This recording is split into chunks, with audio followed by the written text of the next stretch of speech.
Hey everybody, this is Crispy990 here, and this is a review of my new Cold Steel Nightshade series, FGX Skean Dhu. I believe the pronunciation is Skean Dhu. The spelling on it is Skeandhu. But if you have a pronunciation you know is right, please put it in the comment for me. Mostly I'm just curious, but I do want to be as accurate as possible in my reviews. As I said, it's in the Nightshade series, which is one of Cold Steel's really cool lines. Here's the rest of them.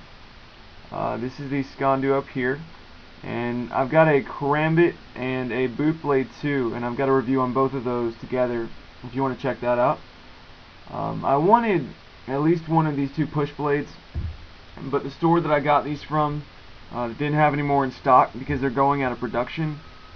I'm sure that's in part because of the government or the police or the FAA have something to do with it, because of the security risks that probably come with them. None of the Nightshade knives have any metal parts in them. They're not made of metal. So I hear, but I'm not going to be stupid enough to test, I hear that you can put this through a metal detector and it won't set any alarms off. I'm not stupid enough to test that. Please don't do it yourself. I'm pretty sure you'd upset some people and have a hard time explaining it if you did. As I mentioned, the store that I got it from, I mentioned in the other video, is Atlanta Cutlery Corporation. A lot of the business they do is from the magazine, from their catalog, but they do have a store that is near my house, so it's just sort of convenient. They have a website that is atlantacutlery.com if you want to check them out. The guy that works the desk, the shop, said that it's an adult toy store, but not the naughty kind. And he was right when he said that, because this is just a cool place, especially if you're a history buff. A lot of reenactors use this store for their clothing, like the Civil War hats and canteens down here, and clothing for Civil War soldiers. But they also have a lot of swords and that sort of thing from movies. Like here's a replica of a Civil War cutlass. Here's some more Civil War stuff, some Indian replica stuff, some Bowie knives from different eras in time.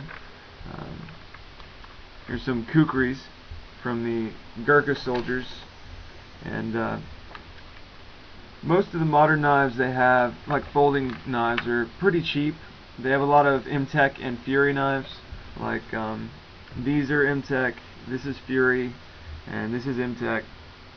So they're pretty much under $10 for most of their folding knives. But they do have some good knives. They have some Kershaws, a K-bar folder or two, and they have Cold Steel knives, obviously. This is a 4-inch tie light right here that I was thinking about getting. I was at a gun show earlier today, and I saw the 6-inch tie light with the 6-inch blade, and it's just obscenely large. Now, I have no idea why anyone would want one, just because they're so big. The Recons are pretty cool as well, but the DVDs are really neat. Sometimes when you get a Cold Steel product, they'll give you this, and it's called Solid Proof, as you can see. It's a DVD. It's got about 58 chapters individually on this, with individual knives that they just torture test to the max. They take, I believe on YouTube, there's a tie light, a Voyager, and a gun sight video from this DVD on YouTube, if you want to check that out to see what I'm talking about. They take the Nightshade knives, and this guy cuts through this with a Nightshade Karambit, and it's just really cool to see, like, the knives I have do stuff like that. He takes the Skean Dhu and holds it in reverse grip and stabs it into a stack of cardboard, and when he picks it back up, there's 11 pieces of cardboard that are stuck to the blade that it penetrated. That was really cool to see what this knife can do. Obviously, I'm not going to do stuff like that myself, and spend the money on the meat just so I can cut it up. So it's just sort of neat to have that DVD just to see what Cold Steel knives can do. But back to the knife. It is fully serrated, which gives it a great advantage over the other Nightshade knives. It's just got more flesh chewing power than the rest of the Nightshade knives, I believe is the best way to put it. The guy that works in the store at Atlanta Cutlery, said that this was probably the most functional out of all the Nightshade knives, just because of its serrations, and it would cut through flesh like butter, is what he said. As I said, they're not metal knives. This is what Cold Steel calls grivery, which is a fiberglass reinforced plastic, and the handles are made of craton. It's all one piece, which is great for durability. The craton handles are great, have a great grip to them, extremely comfortable. They're just really cool to have, just because they're innovative, but still I think they're going to be hard to find soon because they're going out of production for, I assume, security reasons. Just an update on my other Nightshade video. This is my karambit. In my other video I mentioned that about 2 millimeters of the tip snapped off, and apparently that's a very rare incident. That's not supposed to happen, but with my luck, of course it did.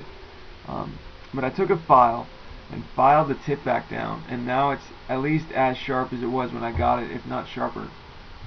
And I also took my a steel knife and carved little notches in it, about every centimeter. I'm not sure if you can see that or not. But it adds a little serration to it, and now it has much better slicing power than it did before, as far as, on flesh. Just not putting a whole lot of pressure down on it. When I drag it across my skin, I'm worried that I'm going to draw blood, and I wouldn't want to put much pressure down with this knife, because I just I don't want to slice my arm open. But these knives, to be perfectly honest with you, they don't have great slicing power, but they do have a very good stabbing power. But with the little serrations I put in here, it helps the slicing power out quite a bit. I also did that with my boot blade too. This is the 3-inch boot blade. It's sharp on both sides, but I serrated one side and not the other. And the serrations on this side work a whole lot better than the plain side. But that's just an update from my other video. These knives are pretty cool. If you get the chance to pick up one, I suggest you do. They're only about $10, and since they're going out of production, I'm sure they'll be collector's items soon. Just because of their milestone in knife making technology. Even though that they're probably a security issue and they'll never be made again until at least metal detectors get a little more sophisticated. But they're just really cool to have. I was at a gun show today, and they're great to go to for knives. I got to see all kinds of knives that I'd love to see. I got to see a Emerson Benchmade knife that was just like the Emerson CQC, but it had a titanium blade, if you can believe it. I saw a Benchmade Balisong. There's just a lot of cool knives you can see at gun shows. So if there's one in town where you live, stop by for a little while. It's just a lot of fun. But yeah, once again, this is the Cold Steel Nightshade series, FGX Skean Dhu, and I'm Crispy990. Thanks for watching. Peace.